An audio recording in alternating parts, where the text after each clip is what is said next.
Bonjour Roland Marshall.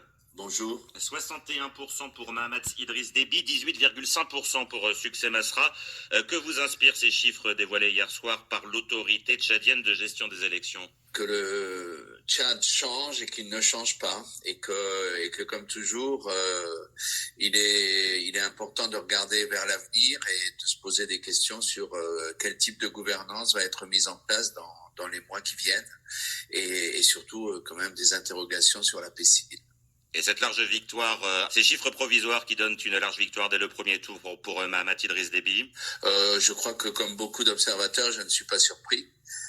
Les conditions du vote ont été analysées depuis de longs mois par les observateurs et laissé assez peu de place au doute. Alors l'Ange avait jusqu'au 21 mai pour publier les résultats provisoires. Ces résultats arrivent 3 jours après le scrutin. Comment vous analysez cette rapidité? Je crois pour deux raisons fondamentales.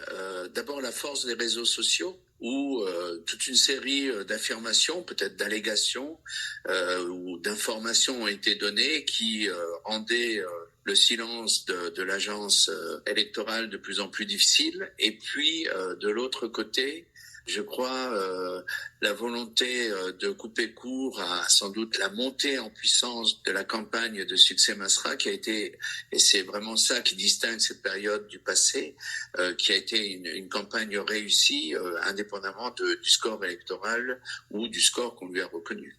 Donc cette rapidité de l'Ange, c'était une sorte de course de vitesse. Est-ce que c'est pour ça que Succès Masra lui-même a annoncé avant même cette annonce, les résultats de sa propre victoire?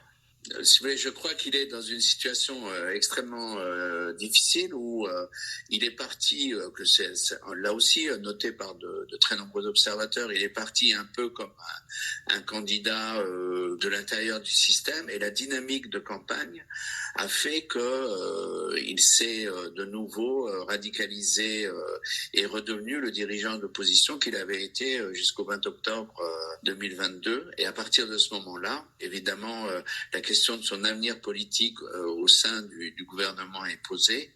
Et je crois que ce qu'il a voulu faire, c'est aussi, en annonçant sa victoire, c'est poser la question de l'attitude de la communauté internationale face à un scrutin qui est, disons, débattu.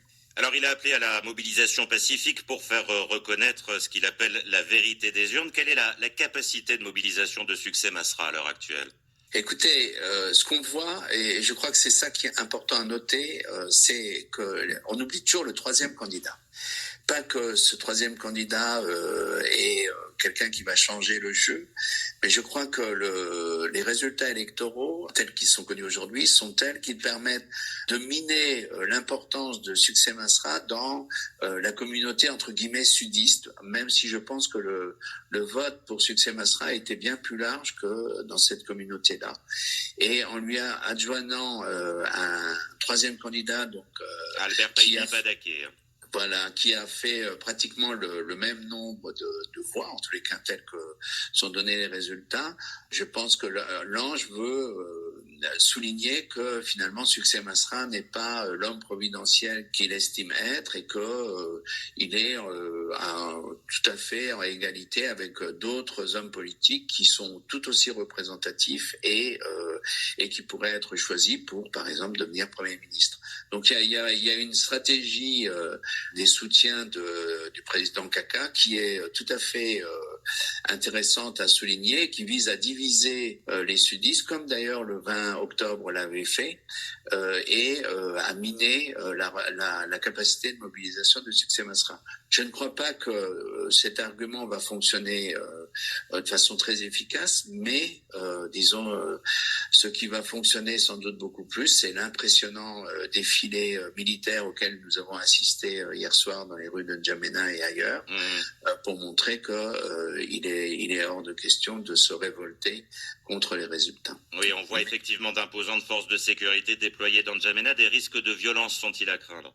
Ah, écoutez, je ne sais pas, ça n'est pas impossible. Ce que je vois, hélas, comme un des scénarios, c'est pas le seul, mais un des scénarios, c'est le fait que l'opposition civile va de plus en plus, comme ça s'était passé au début des années 2000, va de plus en plus se raccrocher à l'espoir d'une opposition politico-militaire qui est en train de prendre forme au Darfour avec l'aide du général Burhan et qui pourrait effectivement affecter la stabilité du nouveau régime à N'Djamena et laisser créer un espace politique pour l'opposition.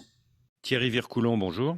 Bonjour. Êtes-vous surpris par l'annonce de la victoire du président de la transition dès le premier tour ? Oui, on est surtout surpris que l'agence électorale ait pu compiler les résultats des 26 000 bureaux de vote aussi vite, puisqu'elle-même disait qu'il faudrait quand même un certain nombre de jours pour faire cette tâche et qu'elle avait jusqu'au 21 mai pour l'accomplir. Donc 26 000 bureaux de vote compilés avec les résultats analysés et compilés aussi vite, c'est très très surprenant. Et pourquoi cette accélération ? Peut-être pour ne pas laisser enfler la polémique ? Oui, je crois que la raison, c'était de prendre de vitesse Success Masra, d'éviter qu'il y ait en effet des annonces prématurées sur les résultats électoraux et que ça fasse monter en fait la température à N'Djamena et dans les grandes villes du pays. Et je pense qu'en effet, cette soudaine accélération du travail de compilation de l'agence électorale avait quand même des intentions politiques assez claires. À quel autre scrutin vous fait penser cette élection ? Ça fait penser au scrutin de 1996, qui était aussi l'élection de sortie de la première transition et qui a été remportée par le président Idriss Déby.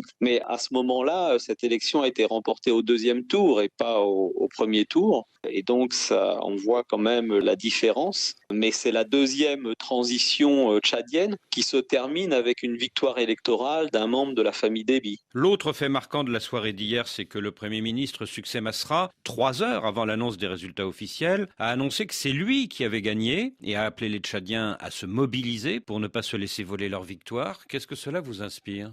Ça fait penser que les jours qui viennent vont être extrêmement tendus, puisqu'on a une situation assez classique, si je puis dire, dans les élections africaines où la commission électorale proclame un vainqueur et puis son challenger conteste les résultats et dit que c'est lui le vainqueur. Ce qui est clair, c'est que dès hier après-midi, l'armée tchadienne a été déployée à N'Djamena et donc les jours qui viennent vont être très militarisés parce que le pouvoir s'attend à une épreuve de force avec les partisans de Success Masra, puisqu'il a appelé dans son message à ne pas se laisser voler la victoire. Et donc, il y a un risque d'épreuve de force dans la rue. Depuis un mois, beaucoup de Tchadiens disaient que le duel entre le président Mahamat Idriss Déby et le Premier ministre Succès Masra était une mascarade et que les deux hommes avaient conclu en fait un accord secret. Est-ce que le scénario d'hier soir ne dément pas cette thèse de la collusion ?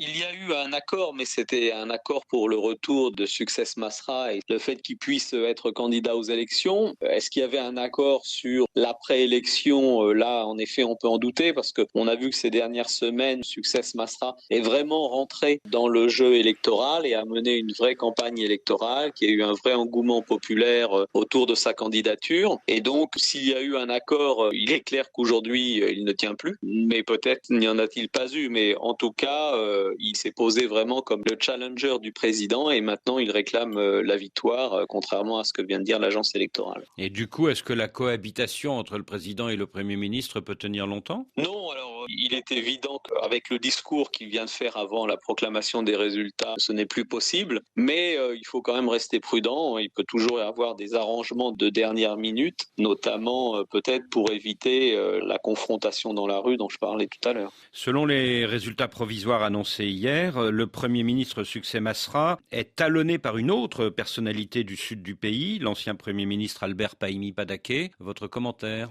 Le problème de cette élection, comme d'ailleurs trop souvent dans les élections africaines maintenant, c'est qu'il n'y a plus d'observateurs. Il n'y a pas d'observateurs internationaux véritablement, et même des observateurs nationaux qui avaient été formés, leur accréditation a été refusée par l'agence électorale. Donc maintenant, on se retrouve avec des élections où personne n'est capable de contre-vérifier les résultats annoncés par la commission électorale. Par conséquent, on peut dire 16%, 15%, 20%. On a un peu l'impression que de toute façon, les chiffres n'importent plus puisqu'on ne peut pas connaître leur vérité. Et on ne peut pas connaître leur vérité parce que les organisateurs électoraux ont vraiment tout fait pour qu'il n'y ait pas d'observation impartiale possible. Thierry Vircoulon, merci.